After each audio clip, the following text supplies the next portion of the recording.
Olá, estamos aqui com o Dr. Carlos Roberto Ruiz, que vai estar falando com a gente a respeito da saúde dos trabalhadores. Quais as doenças do trabalho que nos dias de hoje mais atinge a classe trabalhadora? Bem, olá.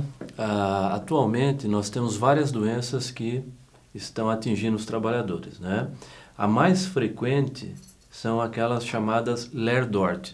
São as tendinites ocupacionais, tendinite de ombro, de cotovelo, de punho, a síndrome do túnel do carpo, ou mesmo as lombalgias, as dores na coluna embaixo ou em cima também, cervicalgias.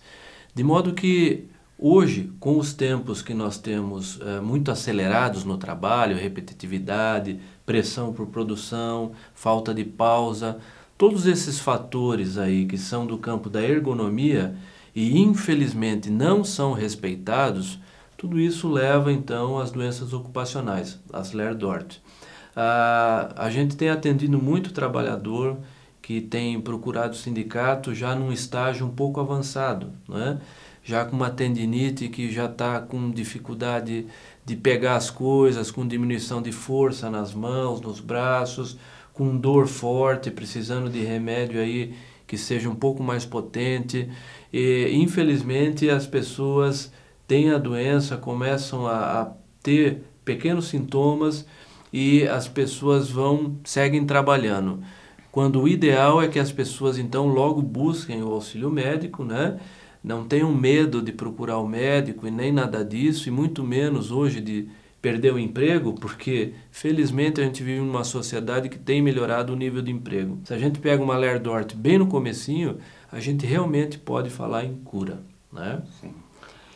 E quando esses trabalhadores resolvem procurar ajuda médica, né? Quais os principais problemas que eles enfrentam hoje? Uma questão muito clara e que é uma reclamação grande e muito frequente dos trabalhadores é que, em geral, as empresas não reconhecem que essas doenças são relacionadas ao trabalho. Portanto, não abrem o CAT, a Comunicação de Acidente de Trabalho. Com isso, o trabalhador, quando ele precisa ir para a Previdência, ele perde alguns direitos. Entretanto, se ele ficar afastado 1 mês, 2 ou 3, ou se ele ficar afastado 10 anos e for doença do trabalho, a empresa é obrigada a depositar o fundo de garantia. Além disso, quando a pessoa volta ao trabalho, ela tem 1 ano de estabilidade se for doença do trabalho. De modo que o que a gente ouve nos sindicatos, aí no atendimento ao trabalhador, que além da dor da doença, né, um dos principais problemas é a não abertura de CAT. Nessa questão das CATs, quando a empresa se nega, cabe a nós, sindicatos, estar fazendo esse papel das empresas, né, a abertura. E que muitas vezes é rejeitada pelos peritos da Previdência.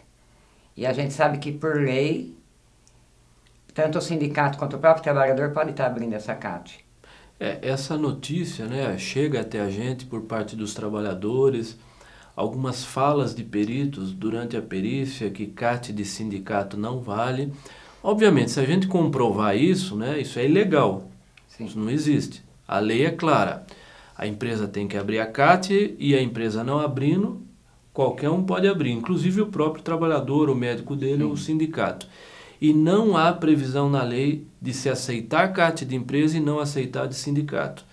Portanto, se houver essa discriminação, quem pratica essa discriminação está praticando um ato ilegal. É bom que fique bem claro isso. De qualquer forma, o novo diretor de peritos do Brasil, Dr. Sérgio Carneiro, já está promovendo seminários pelo Brasil dizendo que este modelo de perícia médica está esgotado.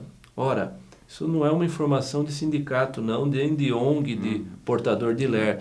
Quem está dizendo isso é o INSS e está propondo a revisão desse modelo. Doutor Roberto, a gente tem recebido aqui também muitos trabalhadores por estarem sofrendo assédio moral dentro das empresas.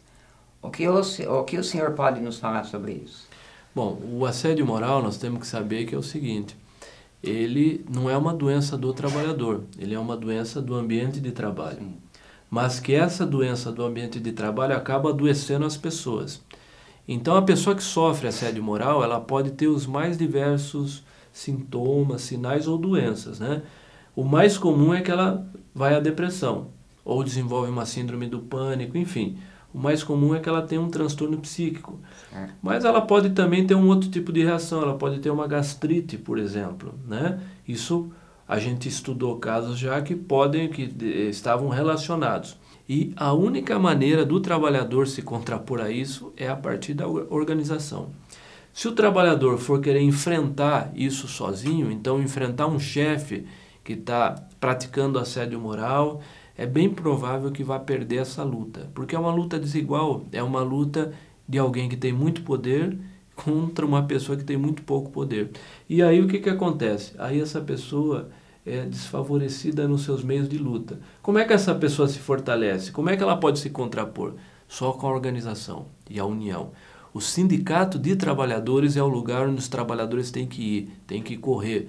Porque se ela não tiver sindicato de trabalhadores que lute, que faça a luta autêntica, olha, ela não tem quase nada. Porque vai depender da justiça aí. Nós sabemos que uma crítica que tem na justiça brasileira é que ela é lenta demais, né? O sindicato, inclusive, não só organiza, articula, como dá apoio dá apoio jurídico para as pessoas, sim, dá apoio, inclusive, da área de saúde, né? Com profissionais da saúde, quando precisa, para emissão de laudos e tal.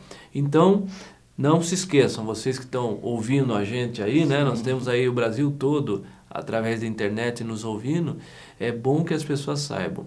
Se você é trabalhador, não tenha dúvida. Sindicalize-se, vá para o seu sindicato e faça a luta em conjunto. Sozinho você já perdeu essa luta, mas em conjunto, no coletivo, a chance de ganhar é muito grande. Bom, por hoje é só. Dr. Roberto, muito obrigado. E até a próxima aí, né? Até a próxima. Nós estamos aí.